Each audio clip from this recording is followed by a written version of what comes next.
What? Welcome back. It's another edition of Does It Bite, the podcast that's all things pests. Yes, ma'am. With our bug tech manager, director, expert, Michael Askew, and I'm Stephanie Fox. So today we're going to talk about swarmers, which are termites with wings. I was reading something that says it's the equivalent of a swarmer or a termite with wings is like seeing a black cat cross your path. It's super bad luck. Yeah, it definitely could be. Definitely. All right, so tell us, what are we talking about here? Yeah, so swarmers are the AKA name for what we call a secondary reproductive. Secondary reproductive. That's right. Okay. So once a termite colony gets big enough and well established enough in the area that it's in, it will do a thing where it wants to start another colony. Okay. So in order to do that, the termites become secondary reproductives. They grow wings, they kind of turn the color black, and they wait for the barometric pressure to drop. Once that barometric pressure drops, they are released into the air, and the wind kind of carries them, and they find another place to start another colony. Once a swarmer gets into a spot where it's a good place to start a colony, their wings would drop off, it would become a queen, and start mating, and then another colony is created. So that's the whole point of a termite swarm or secondary reproductive. Gosh, Mother Nature is fascinating. Mother Nature would always take care of herself. Yeah. I mean, God created it to where it reproduces, it knows how to take care of itself, it knows how to adapt, and it's amazing to know all this. And that's one of the biggest reasons why I went into pest control. Yeah. Is because it never slows down. You know, we're dealing with things that have minds and natures and behaviors. Yeah, there's a and different things like purpose that. for everything they do. Exactly. And we have to change with that because they change as well. So pest control is always evolving. Yeah. And that's why we always have to stay on top of our game in trainings and different things like that, especially when it comes to termites. Yeah. When I first started in pest control, Lubbock didn't have many termite issues. Really? At all. And this was about 20 years ago. Didn't have many at all. You know, when I first started, we were doing a lot of our work in eastern New Mexico. You know, we had a lot of eastern New Mexico jobs. But as time went on, termites didn't, started to move into the West Texas area. And now we're doing a lot more termite work in West Texas than we ever have been. So do you have any thoughts of what that's about? Maybe moisture Okay. and the growth of Just our more, cities. more houses, more buildings. Right, and we're moving out into areas that we've never been before. So where there were termites who were feeding on dead branches and things like that, now they're feeding on your home. Oh my gosh. So, yes. So the whole winged termite, black cat, bad luck thing, explain that a little more, because termites can be very, very damaging. Yeah, very destructive. So I could see why that saying is saying what it said. Okay. Because Now, you say that again 25 times. and it's because, if you see a termite swarm, Yeah. there is a well-established termite colony somewhere. Okay. Somewhere Got pretty it. near.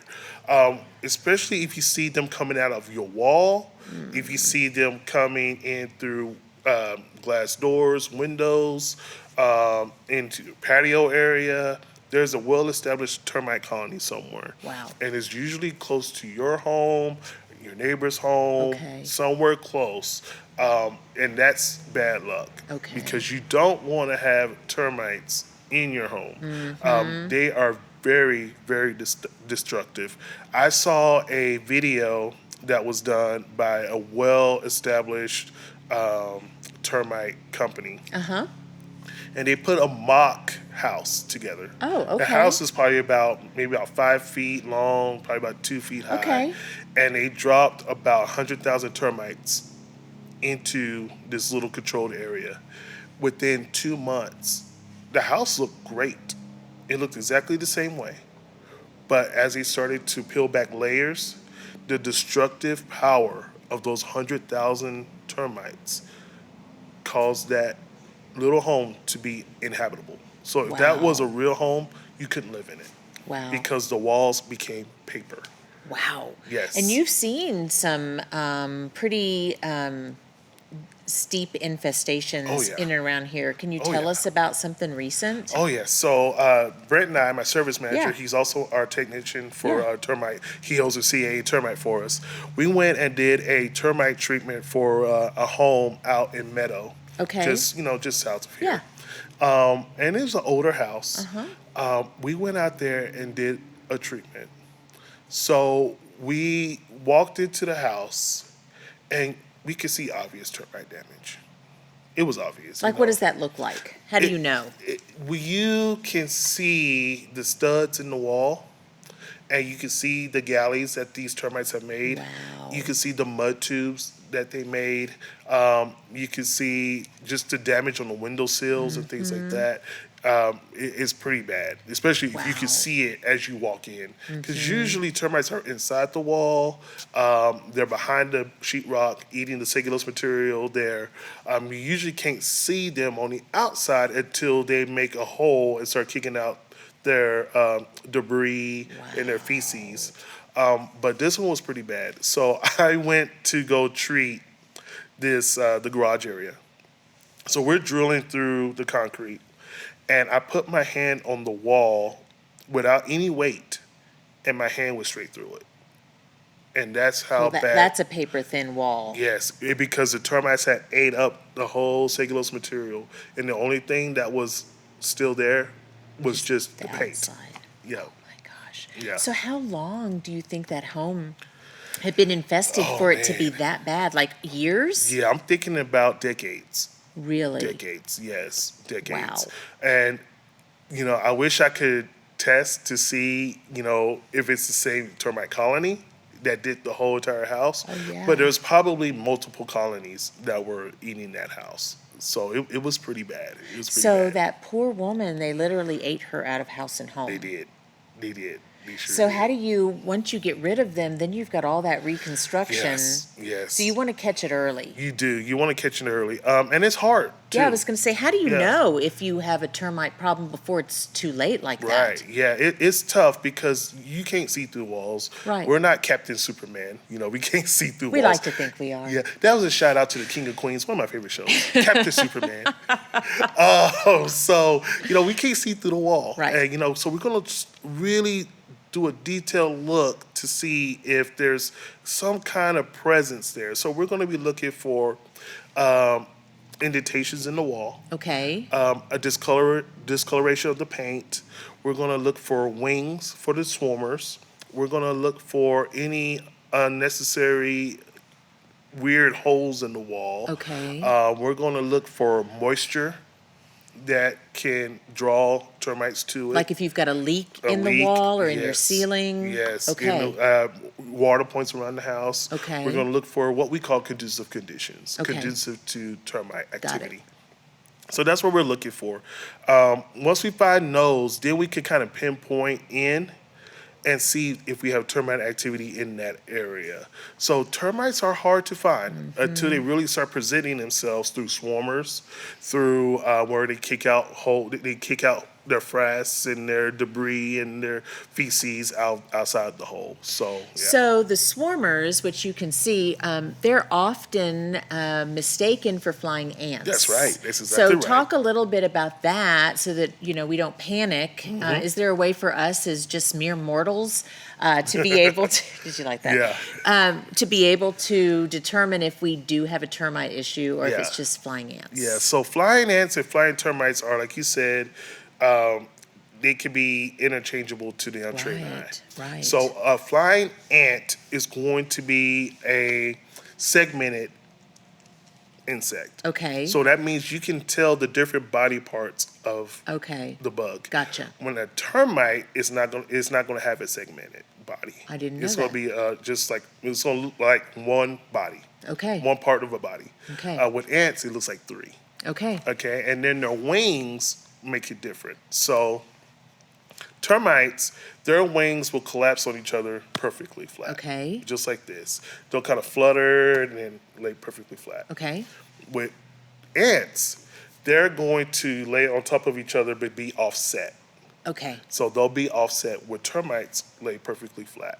Interesting. The wings of a termite, they're almost like a clearish white color. Okay. So that's what you're gonna look for. And of course, they do have two wing pads. Okay. So they're gonna flutter like this, and then when they flutter, they'll land on top of each other like that. So that's how you know you have flying termites, other than flying ants. And so if I see what I believe are flying termites, I should call someone. Yes, you should. And it's not always bad news. The colony might not be at your house. Okay. They do fly, and they are weak flyers, so the wind can carry them. Okay. But you still want to get at least checked Yeah, out. yeah. Yeah, definitely. And so if you find out, say your neighbor has a termite problem, it could just be a matter of time. Before they branch out to yours. So that could be a neighborhood issue. Yes, termites can forage up to a mile away Wow. from their colony. Wow. So they can do some work. So the colony that is hitting your house might not be underneath your house. It might be across the street. Wow. But they foraged far enough, found food, told the rest of the colony this is where food is, and now they're marching back and forth feeding the colony off of your house. So are there certain conditions, or is there anything as a homeowner that you can do to try to prevent termites being attracted to you? Yeah, it's what we call conducive conditions. So when we do a termite inspection, Right. we're looking for these conducive conditions. Right. We talked about the water. Right, we're talking about leaks. We're also talking about like wood that is stacked next to the house. Like firewood. Exactly. So when they stack wood next to the house, all you're doing is inviting these termites. All right. I know to what we your need house. to be doing this winter. So you don't want to stack your Yeah. wood next to your house. Believe it or not, when fences are butted up against your house, which Almost everybody's is. 98% of Lubbock is in West Texas, that's a conducive condition. Because wood is next to your house. Even if it's brick. Even if it's brick. That's right. So also heavy foliage. Yeah. Heavy foliage is a conducive condition because as those leaves drop, termites can eat that, and then boom, I found your house, which is a better food source. We'll start eating your house. What attracts them to eating wood? That's just their cellulose material. Okay. They eat cellulose material. Okay. So subterranean termites are what we have here. Okay. Their food source is cellulose material. So any wood, sheetrock, boxes, believe it or not, Like cardboard. cardboard, paper products are Interesting. cellulose materials, and that's what they That's eat. just how they're made. That's how they're made. All right, so before Yeah. we wrap up treatment, there's lots of different ways you can treat Yes. this depending on the structure and the extent of the damage. Right. Walk us through the high points of that. So we can do spot treatments. Okay. We could do partial treatments. We could do whole home treatments. Okay. We use a barrier chemical that we put a barrier around your home. So as the termites hit it, they will walk through it because it's not detectable. Because Okay. once termites detect a chemical that will kill them, they're highly sensitive because they're blind.